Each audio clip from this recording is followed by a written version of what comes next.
એક વાર્તા નવી દિશા અર્ચિતા પંડ્યા પાસેથી એમની લખેલી વાર્તા એમના જ પઠનમાં સાંભળીએ. સાથે છે ત્રિલોક સંઘાણી. મિત્રો નમસ્કાર. મિત્રો આપનું સ્વાગત. અને આજે ફરી એકવાર આપણા સ્ટુડિયોઝમાં આપણે સ્વાગત કરીએ અર્ચિતાબેન પંડ્યાનું. અર્ચિતાબેન નમસ્કાર. નમસ્કાર. મિત્રો અર્ચિતાબેન પંડ્યા હંમેશા આપણી સાથે આવે છે ત્યારે નવી નવી વાતો લઈને આવે છે, વાર્તા લઈને આવે છે. અર્ચિતાબેન, વાર્તા એટલે એક રીતે જોઈએ તો આપણા બધાના જીવન સાથે વણાયેલું એવું પાસું કે આપણે કોઈ પણ ઉંમરના હોય આપણને વાર્તા ગમે છે. આપને વાર્તા ગમે? વાર્તા મને ગમે છે, કદાચ એટલે જ લખું છું. હવે કોઈ પણ વાર્તા હોય એની પાછળ હંમેશા એની પાછળ ઘણી બધી વાતો પણ હોય. તો તમારી આજની જે વાર્તા તમે અમારા શ્રોતા મિત્રોને જે સંભળાવવાનો છો એની પાછળની વાત શું છે, થોડું કહેશો? હા, ચોક્કસ. મારી જે વાર્તા છે ને એમાં 2 દીકરીઓની વાત છે. જી. હવે 2 દીકરીઓમાં એક દીકરીને 4 હાથ છે. વાહ.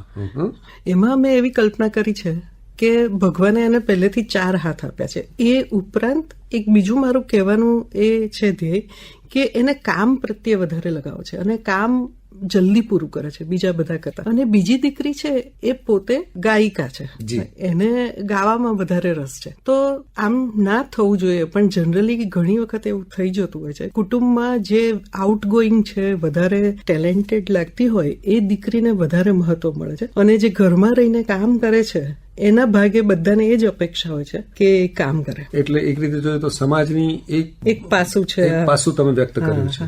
તો આપણે આપણી વાત અટકાવીએ, આપણે વાર્તા આગળ ચલાવીએ. ચોક્કસ. વાર્તાનું શીર્ષક છે નવી દિશા. ત્વરા. મમ્મીએ સવારના પોરમાં મોટી દીકરીને બૂમ પાડી. નાની દીકરી સ્વરા નજીકના ઓરડામાં હતી.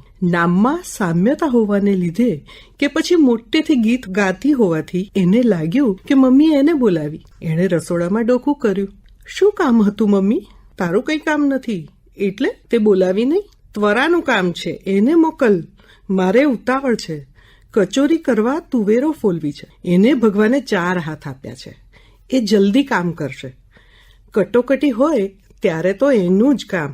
તે આમે એ મારું કામ નહીં હો. હું તો મારા ગીતનું રિહર્સલ કરું છું. મારે આ વખતે જોઈએ છે 1લો નંબર. ગા કરે છે એટલે તો તું સ્વરા છે. તું ઊભી રહે. પડોશમાંથી વાટકી ચણાનો લોટ લઈ આવ અને આવતીકાલે કથા રાખી છે તો એમને આવવા કહી દેજે. શું મમ્મી તું? મને પ્રેક્ટિસ તો કરવા દે. બીજું કોઈ ખાસ આવવાનું છે? હા, એ જ કહેતી હતી. તું પણ તૈયાર થઈ જજે બરાબર. મહેમાન આવવાના છે. પડોશવાળા ગીતાબેનના મામીના માસીના દીકરી બેનના સાસરિયા છે. ઓહો, એટલા દૂરના ઓળખીતા? મેં કહ્યું એ કર અને ત્વરાને જલ્દી મોકલ. કાલે રમા માસી કહેતા હતા કે ત્વરાને લસણ ફોલવા મોકલજો, અથાણું બનાવવાનું છે. પણ મેં કહી દીધું આજે તો નહીં જ. હાસ તો વળી કાલે એ કાકીને ત્યાં કાતરી સૂકવવા પણ ગયેલી જ ને. સ્વરા બોલતી બોલતી ચાલી ગઈ. નામ તો બંને બહેનોના સરખા જેવા હતા, પણ ગુણ સાવ જુદા. મમ્મી અને નાની બેનની વાત સાંભળતા ત્વરા રસોડા પાસે આવી ગઈ હતી. લાંબો ડગલો ઉતારીને એ તરત કામમાં જોતરાઈ ગઈ. અડધા કલાકમાં એણે ઊભા થતી વખતે ફરી પાછો એ ડગલો પહેરી પણ લીધો.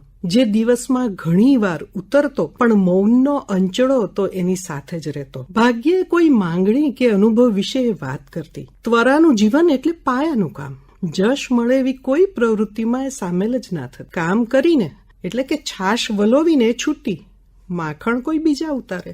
ચાલ ત્વરા, જલ્દી કરને, કોલેજ આવું છે.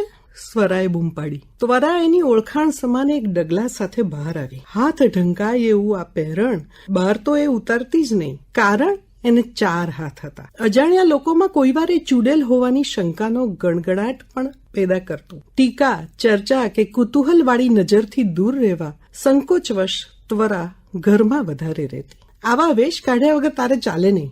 બધાને ખબર તો છે તને 4 હાથ છે, તો ઢાંકે છે શું કરવા? સ્વરાના પ્રશ્ન સામે ત્વરા એની પ્રકૃતિ પ્રમાણે કશું બોલી નહીં. એને ગમ્યું પણ નહીં. મૂંઝાઈ આગળ ચાલતી વિચારતી રહી. મારી સાથે જ આવું કેમ થયું? ભગવાને શું વિચારીને બીજા વધારાના 2 હાથ આપીને મને કદરૂપી બનાવી? અપમાન લાગે તો એ કાયમ ચૂપ રહેતી. કુટુંબીજનો એને મૌન સંમતિ ગણી લેતા. એ કાંઈ બોલતી નહીં એટલે કોઈ એના માટે વિચારતા પણ નહીં. અડોશી પડોશી સગા વાલા સૌ ત્વરાને બોલાવતા, પણ કામ કરવા. લોકો કહેતા જો ત્વરા આવી ગઈ તો કામકાજમાં કંઈ જોવું જ નહીં પડે.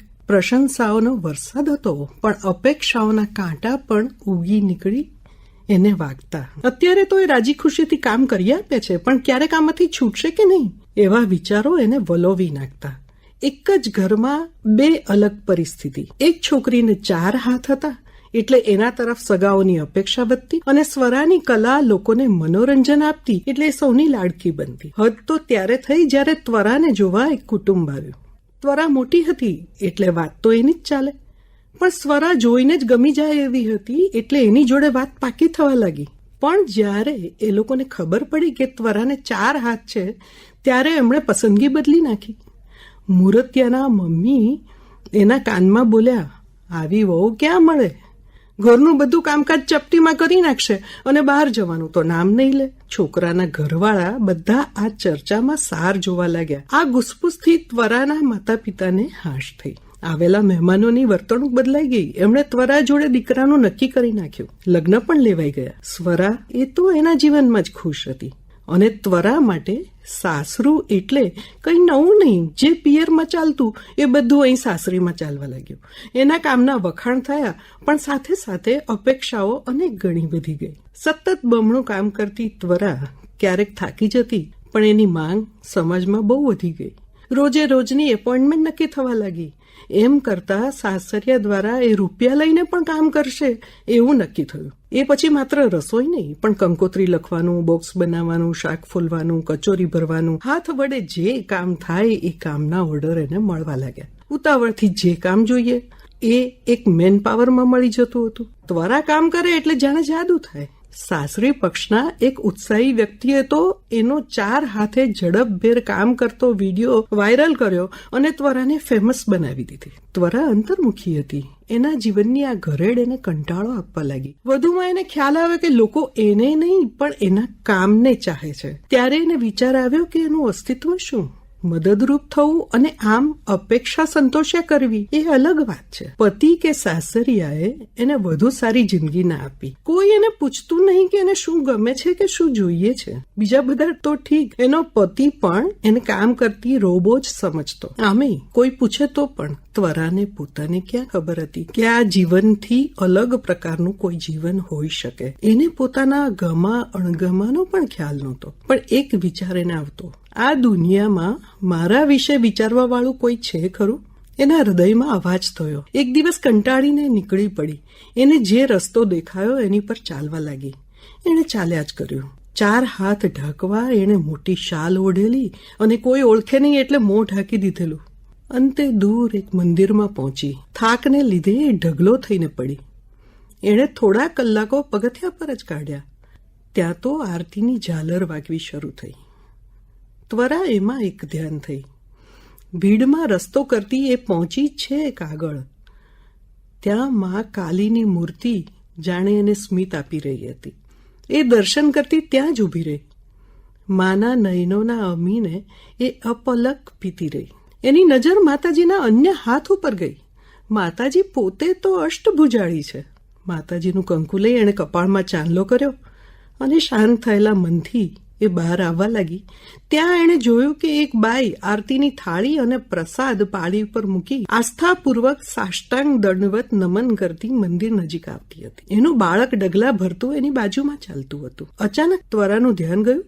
બાળક રમે છે એની પાળી પર થાળીમાં આરતીનો દીવો પ્રગટેલો છે અને એની બાજુમાં પ્રસાદના પેંડા પડ્યા છે, જેને ખાવા બિલાડી ધસી રહી છે. નાની પાળી પર પેંડાના ખોખાને ધક્કો વાગે તો બિલાડી દીવો નીચે પાડે એમ હતું. તો ત્યાં જ રમતું એ મહિલાનું બાળક દાઝી જાય. ત્વરાએ આરતીની થાળી એક હાથે ઉંચકી એ તરફ આવતી બિલાડીને ભગાડી. ત્યાં પગથિયામાં સરકતો સર્પ બાળકની નજીક સરવા લાગ્યો. ત્વરાએ બાળકને ઉંચકીને કાંખમાં ઝાલ્યો અને દીવો લઈને સર્પ સામે મૂકી દીધો. આગ જોઈને સર્પ પાછો હટી ગયો. ત્યાં ભક્ત મહિલાનું ધ્યાન ગયું કે દીકરો કઈ મુશ્કેલીમાં હતો. એણે દોડતા આવીને બાળકને ઉંચકી લીધો અને ગળે વળગાડ્યો અને ત્વરાનો આભાર માનતા એની આંખમાં આંસુ આવી ગયા. લોકો ટોળે વળી ગયા. ગામના લોકોની તરફ ફરી મહિલા બોલી, કેવું સારું છે કે આ બેનને 4 હાથ છે. 4 હાથ વાળી આ બેન મારા માટે સાક્ષાત માતાજી બનીને આવી. એ ના હોત તો શું થાત? એણે જ આજે મારા દીકરાનો જીવ બચાવ્યો. આ આગ અને સાપથી કોઈ એક સાથે બચાવી શકે તો એ આ જ સ્ત્રી છે, કારણ એને 4 હાથ છે. ભીડમાંથી અવાજ આવ્યો, ત્વરા એટલે માં જગદંબાનો અવતાર. જય હો માં જગદંબા, જય હો. ત્વરાને ચૂડેલ માનનારાઓની આંખ શરમથી ઝૂકી ગઈ. ત્વરા ફરી મંદિરમાં રહેલી માતાની અષ્ટભુજાળી મૂર્તિને નમન કરવા લાગી. આ બધી ધમાલમાં હાથને વીટેલી ચાદર પડી ગઈ. ત્વરા એને ત્યાં જ રહેવા દઈ આગળ ચાલવા લાગી. એ સમજી માતાજીએ એને આ ધરતી પર શક્તિ સ્વરૂપા બનાવીને મોકલી છે. કદરૂપાની નિશાની બનાવીને નહીં, ભગવાને આપેલા એના વધારાના હાથને માત્ર કામ માટે નહીં પણ પોતાના માટે પણ વરદાન છે એવું સમજી એ ઘર તરફ પાછી વળી.